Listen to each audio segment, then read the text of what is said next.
Shalom. Selamat datang di Renungan Harian Rhapsody of Realities Indonesia, edisi 1 Juli 2025. Pemberita Injil yang terjadi. Sebab aku mempunyai keyakinan yang kokoh dalam Injil, karena Injil adalah kekuatan Allah yang menyelamatkan setiap orang yang percaya. Roma 1 ayat 6. Injil Yesus Kristus yang kita beritakan adalah firman yang benar-benar berhasil.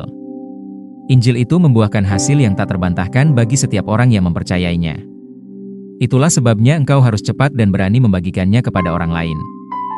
Saya teringat ketika berbicara dengan seorang pria yang memiliki kondisi jantung yang sangat parah. Dokter telah mendiagnosanya dengan gagal jantung dan mengatakan bahwa ia membutuhkan transplantasi. Namun, ketika saya membagikan Injil kepadanya, saya berkata, "Sementara saya berbicara denganmu, akan ada perubahan dalam jantungmu. Yang harus kamu lakukan adalah percaya pada apa yang saya katakan. Percayalah dan perhatikan baik-baik apa yang saya sampaikan."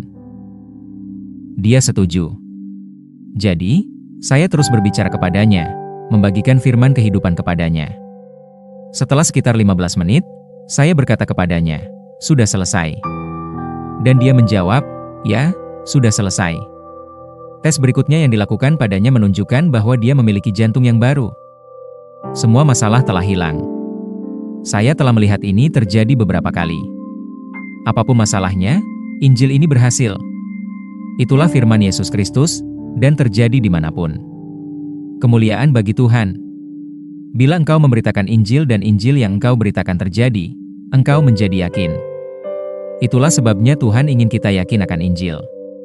Kita tidak dapat menyimpannya untuk diri kita sendiri karena Injil terjadi. Injil benar-benar terjadi.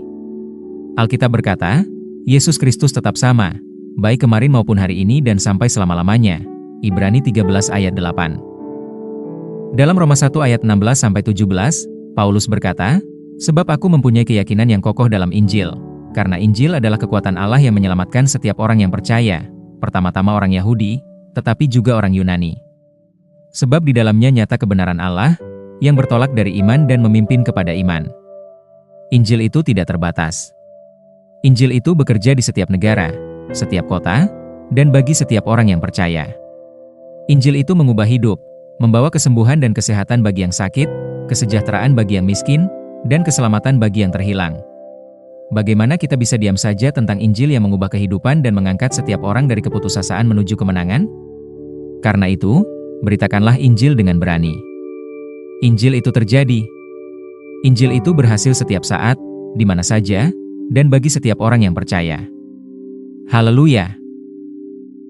Mari kita berdoa. Bapa terkasih, terima kasih atas Injil Yesus Kristus yang mulia yang bekerja di mana-mana, setiap saat, dan bagi setiap orang yang percaya. Aku mengabarkan Injil ini dengan keberanian dan keyakinan, membawa kesembuhan, keselamatan, dan transformasi bagi semua yang percaya. Amin. Ayat renungan hari ini terdapat dalam Markus 16 ayat 15-18, Kisah Para Rasul 1 ayat 8.